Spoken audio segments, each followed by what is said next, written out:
بسم اللہ الرحمن الرحیم الذی یوسوس فی صدور الناس من الجنۃ والناس، جو لوگوں کے سینوں میں وسوسہ اندازی کرتا ہے، خواہ وہ جنوں میں سے ہو یا انسانوں میں سے۔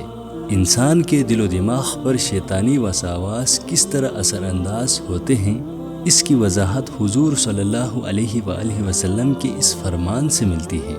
شیطان انسان کے وجود میں خون کی مانند گردش کرتا ہے، گویا شیطان نفس انسانی کے اندر موجود حیوانی شہوات اور سفلی دعایات کو بھڑکاتا ہے۔ حضور صلی اللہ علیہ وآلہ وسلم کا فرمان ہے کہ شیطان اپنی تھوتنی انسان کے دل پر رکھ کر پھونکے مارتا ہے اور اس طرح اس کے جذبات و شہوات میں اشتعال پیدا کرنے کی کوشش کرتا ہے۔